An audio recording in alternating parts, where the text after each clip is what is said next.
year of Glen Powell-led aviation films continues with Devotion. This film is based off a true story, though, so let's talk about it. Devotion tells the true story of the two most celebrated wingmen from the Korean War. Hi, my name is Sean, and I love to talk about movies and TV way too much. With that in mind, go ahead and join me down below in the comments section. If you've seen Devotion, what did you think about it? And if you haven't seen it, are you interested in checking it out? As I mentioned before, this is based off of a true story, and if you're interested in the real life story, I would recommend not researching it before you see the movie, because the real life events are spoilers for the movie. I went in not knowing the details of what happened, and thus, like, as it played out, I could appreciate the real life story in this, fictionalized version of real life events.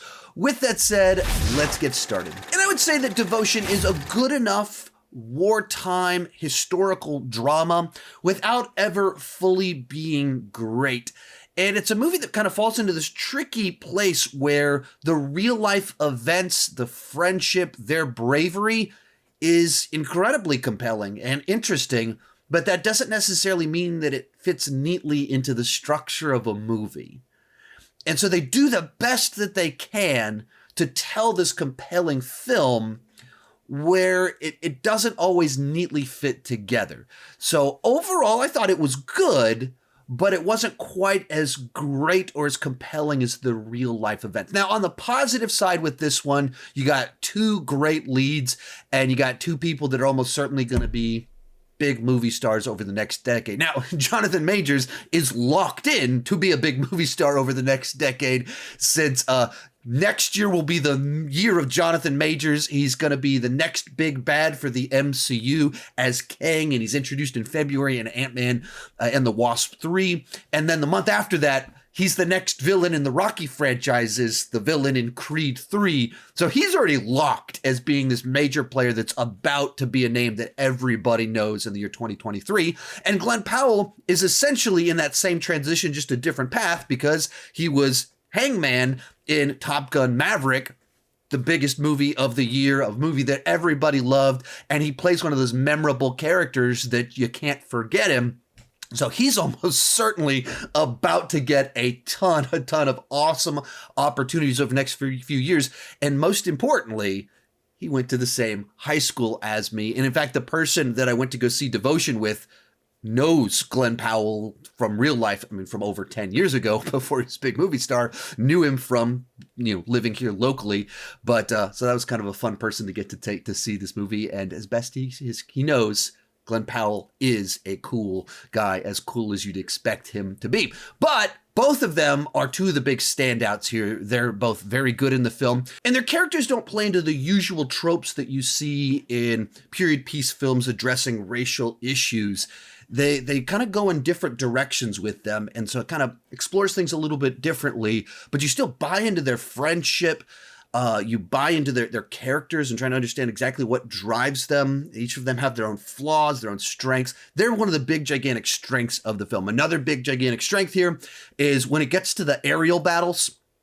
They're very cool aerial battles, dramatically different from what you got in Top Gun Maverick. It's not that stuff, but they have to find their own way to make them exciting. Like, one of the little details I really liked is the way they visualized bullets, where you can actually see the bullet flying through the air, in which case, as they're, going into battle, you see every single one of these bullets that can have dire consequences for these planes that they're flying.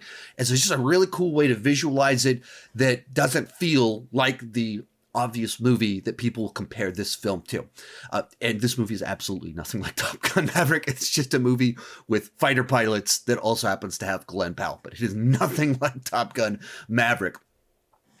And just in general, the source material, or to say the real life events of these two guys' lives, there's just a lot of interesting stuff in there. When you're talking about the two most celebrated wingmen of the Korean War, and the Korean War is a war that is less explored, that, World War II gets a lot of coverage, Vietnam.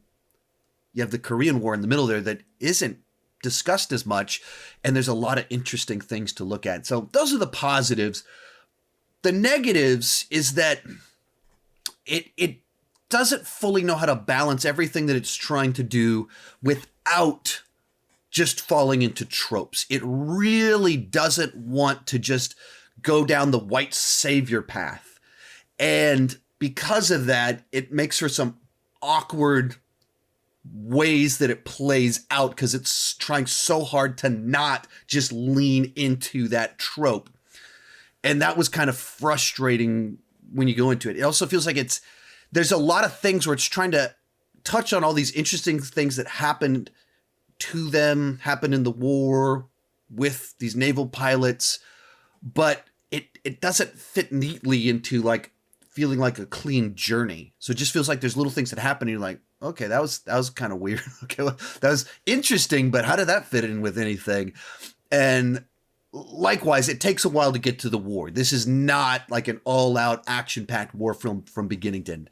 It takes a while before we get to the Korean War, and it almost feels jarring because you spent so much time on kind of the drama side of things, and then all of a sudden we're in the war, and it's like big, exciting action sequences.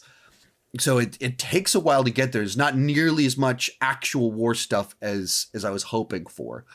And when it kind of comes to the climax of the film and where it's real stuff that really happened, it's fascinating in a sense, but I don't feel like the movie used the first two acts as a setup for that payoff. Felt like it was setting up kind of different things and going down different paths, and the real life events didn't fit the structure of a blockbuster of a movie very well. And so it kind of felt a little bit disjointed. And it didn't pay out like really interesting stuff. When you read about it, you're like, oh, wow, that really happened. That's fascinating. Wow. When you see it in the movie, it plays a lot more flat because real life isn't like the movies. It doesn't have the moments that you want it to have. It's not clean. In which case, when you try and play a real life thing that's interesting in a movie, it just doesn't have the resolution, the payoff that you want it to have. That's kind of where the movie kind of ends. It tries to pull things together and it didn't fully for me. So when you put all of that together, I enjoyed the movie overall. I thought it was good. The performance really stood out. Really liked the wartime sequences. And the basic idea in here I liked. The real life events are fascinating and interesting. I don't think they fully found a way to capture it in a movie as powerfully as I think they were hoping for, or as best as maybe they could. Overall, it's a B- on the entertainment scale is 6.5, but this one you can probably wait to stream or rent if you're interested in checking it out, unless you're huge into aviation, in which case the handful of Korean War dogfights are worth seeing on the big screen if you're really into that kind of thing. You can check out my review of Top Gun right over there. Thank you so much for watching, and keep talking movies and TV too much. Bye-bye.